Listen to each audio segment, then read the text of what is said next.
Hey guys, Josh here. Anna is on her way to Utah to visit her little brother and his newborn baby boy, so I'll be doing this video solo, but I am back with a brand new sci-fi review, this time reviewing the sci-fi original series, The Expanse, Season 1, Episode 9, Critical Mass, and Leviathan Wakes. This is the Season 1 finale of The Expanse. If you haven't seen it yet and you want to avoid any spoilers, you're going to want to skip this video and come back later, because everything I say from this point forward is going to be a spoiler.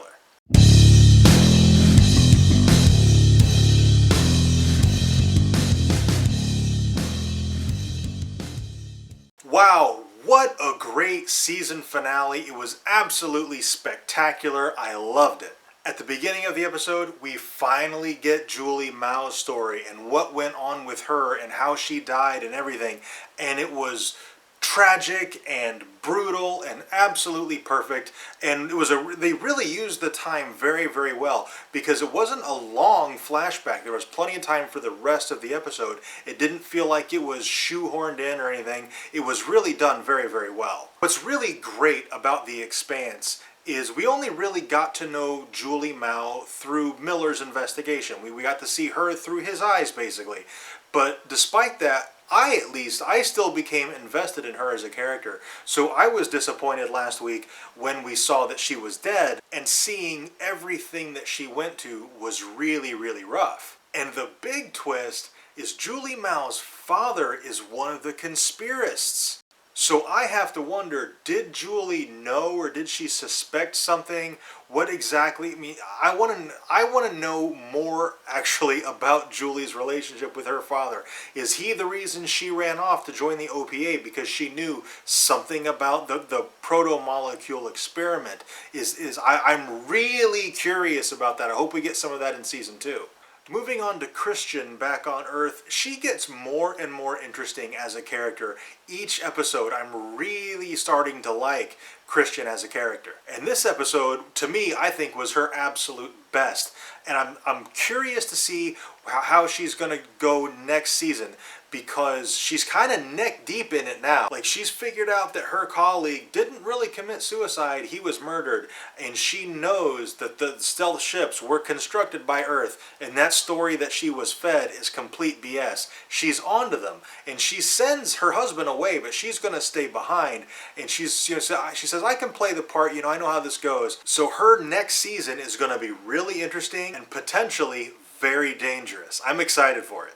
One of my favorite parts of this episode was Holder and Miller together. We've been waiting to see them kind of pair off and do something as a duo for a little while, and it didn't disappoint at all. And just the dynamic between those two characters, it comes across to me as very Rick and Shane from like Walking Dead season 1 and a little bit of season 2 before Shane went full Shane. Like, Miller is the take action, kill first, ask questions later. Holden's the one who will talk things out. And Holder's interaction with the spy later on in the episode, like, Holder just kept firing warning shots like, hey, you need to go now or I'm going to shoot you with the next one. And it was just consistent warning shots before he finally ran out of ammo. And then the spy ran off and eventually ran into the proto-molecule, who it can now mimic human behavior. It's learning. So it's going to be really scary next season. It was creepy this season. It's going to be scary next season. After Holden and Miller broke off, Holden went to chase after Miller after he ran to get his revenge.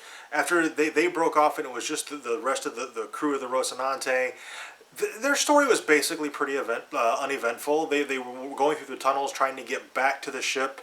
And I was really disappointed that the little girl didn't go with them. She got taken, away by her family. So that was kind of a bummer. And seeing Naomi, try to convince her to come along and ultimately fail at that was pretty, that tugged at your heartstrings a little bit. We learned a little bit about Naomi in that little scene, and that was really cool. But although the crew of the Rocinante, mostly their story was really uneventful, but my favorite part of the episode came near the end, on the ship, on the Rocinante. When Sematimba pulled his gun on Naomi, I just sat back and went, oh, he's a dead man. Amos is not going to stand for this. I just kind of sat back and waited. And Sematimba, he tells Amos to, go activate those panels or something. And he's like, all right. And he gets behind him and bam, one shot, puts him down. And Amos is a character who I've been struggling with all season. I couldn't decide if I liked him or not. After this episode, I am 100% Team Amos.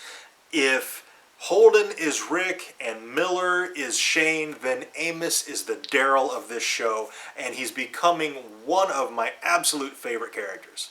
All in all, I really enjoyed the season finale. It comes out on DVD and Blu-ray in April, and that's not very far off. I think I'm definitely going to pick it up on Blu-ray. This is something that I want to have on my shelf for, if it gets, pulled off of streaming services and stuff. This is something that I would rewatch.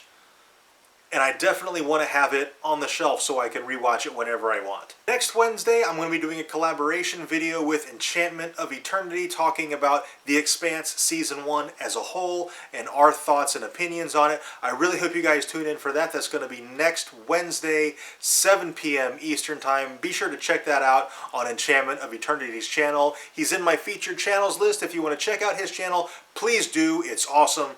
Watch his videos, subscribe if you like him. Just check him out. He's a really, really cool guy. Alright, I think that's pretty much it for this video. If I missed something, if I got something wrong, if there's something you think I should have mentioned that I didn't, let me know down in the comments so we can discuss it. Also, if you enjoyed this video, tell me by clicking that like button and subscribe for more reviews. Thank you very much for watching. I'll see you next time.